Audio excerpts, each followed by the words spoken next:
This guy runs into some bad guys that murder his wife and sever his spine, but he gets an operation that implants a robot inside of him, and now he's an upgraded human and he's out to get revenge. This is the 2018 movie Upgrade. The movie is set in the distant future where humanity has advanced in all sorts of technology.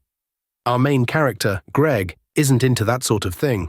He likes to fix old-fashioned cars for people, and he's happy about it. His wife, Asha, comes home from work in a self-driving car. Greg says he has a car to deliver for a client, but it's pretty far away, so he wants Asha to drive him back, and she hesitantly agrees. They drive off to an obscure region where there are giant stone slabs near a lake. They descend a set of stairs, and they meet this tech billionaire Aaron Keane, who is at the top of his industry, and Asha is a big fan. The dude is just casually operating a miniature cloud. Aaron decides to show them his latest technology, an AI named STEM that can do anything. Greg is not a fan of STEM, but he delivers the car, and he and Asha get on the self-driving car, and they start getting frisky. While that's happening, the car leaves the freeway and drives into a sketchy neighborhood called New Crown, where Greg grew up. Asha tries to get the car to stop, but the car starts accelerating. Greg manages to hook Ashley with a seatbelt as the car tumbles. They crash and are disoriented, but some guys drive up to the wreck and pull them out. Then this guy Fisks takes his mask off and shoots Asha. Then he takes a device, severs Greg's spine, and they leave. Greg is on the ground, but he can't move. His whole body has gone limp, and Asha is on the ground, losing blood. She looks at him, and he watches the life drain out of her eyes. Fast forward to 3 months later, Greg is now a quadriplegic, unable to move any part of his body from the neck down. He goes home, and a set of robot arms are employed to take care of his dietary needs while his mum takes care of him, and we get to see a bunch of scenes where he's really unhappy.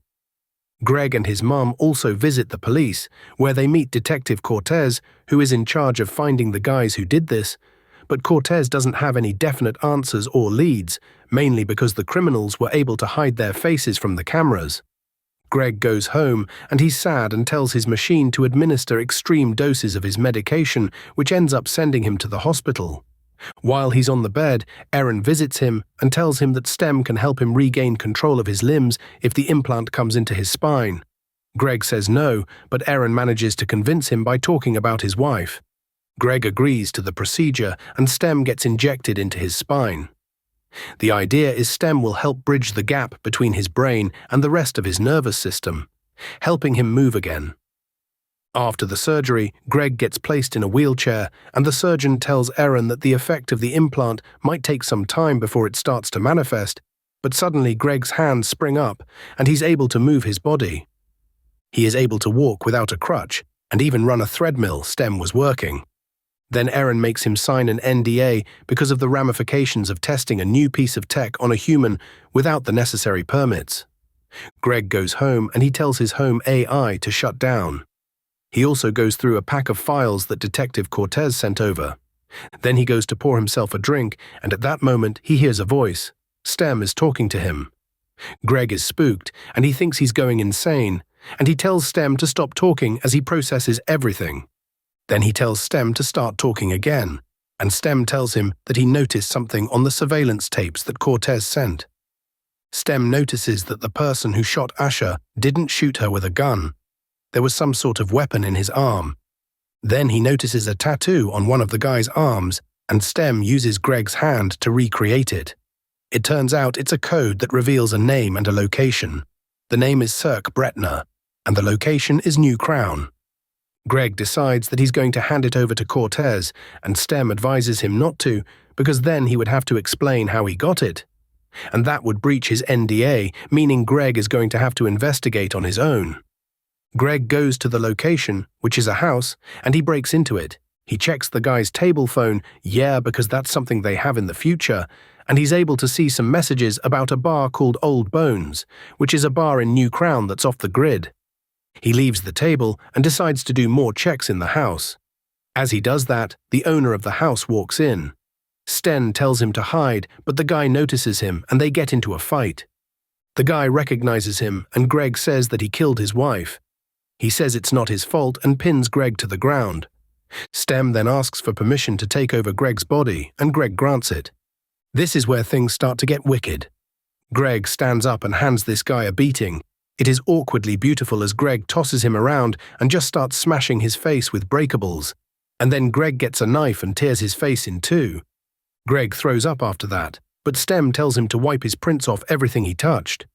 When the guy that Greg Stem splits in two gets taken for an autopsy, the doctor explains to Detective Cortez that the guy has body augmentations, like wires in his body as well as a gun in his arm.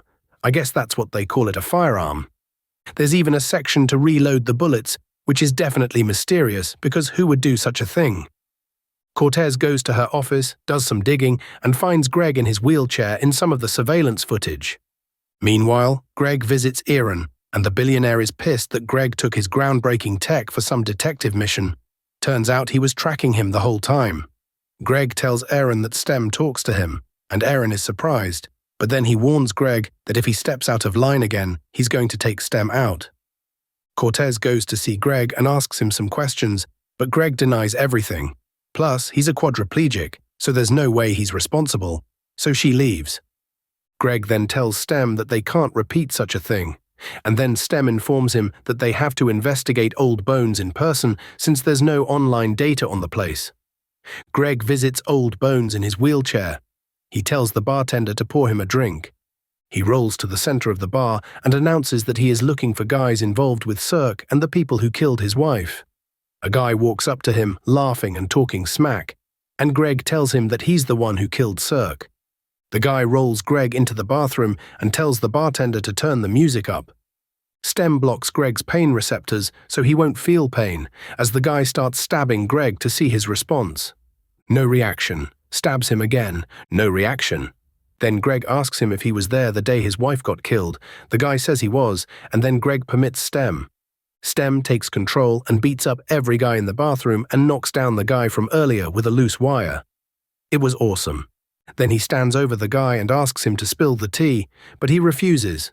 So Stem suggests that he use the knife, he obeys, and he looks away as Stem uses his body to torture the guy. Greg is horrified at the guy's screams, but it works, and the guy tells him his name, which is Tolan.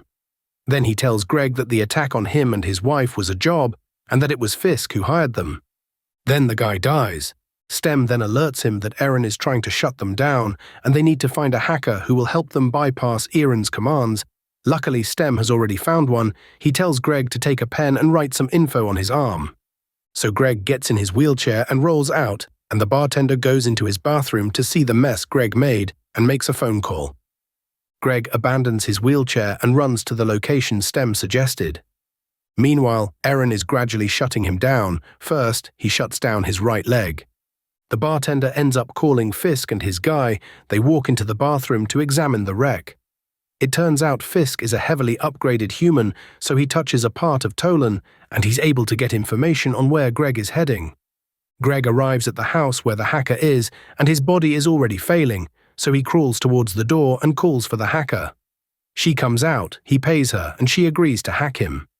Meanwhile, Fisk starts quarreling with the bartender or standing by while his friend is tortured.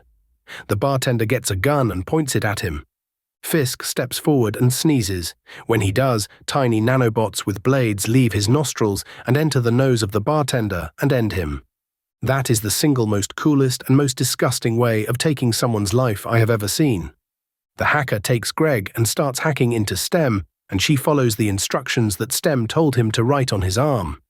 Unknown to them, Fisk and his guy are already at the apartment, as well as some other guys looking for them. The hacker manages to follow the instructions and she reboots Stem, but she notices the intruders, so she takes her stuff and leaves, telling Greg that they can't let them win. Who is them? Well, I have no idea. As she leaves, Greg starts calling for Stem, but he's not responding. Fisk and his men approach the door while loading their firearms, or handguns if you will. They storm into the room as some other guys use the elevator. As the guys walk towards Greg, Fisk recognizes Greg and is about to attack him, but at that moment, Stem gets rebooted and he springs into action by evading fire and running away. Greg, with the help of Stem, starts running with Fisk's men at his tail. Fisk notices the guards coming up on the elevator and he shoots them using his X-ray vision. Greg keeps running with the other guy shooting at him until he runs into a dead end. He hands control over to Stem, and Stem promptly takes out this guy in a rather grotesque fashion. Greg manages to escape.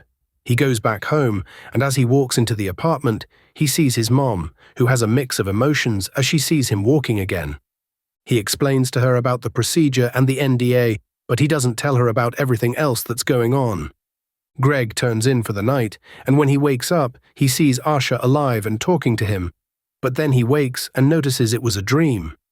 Then Detective Cortez comes to see him, asking why his wheelchair was found at a crime scene, which is old bones. Greg lies and still claims to be a quadriplegic.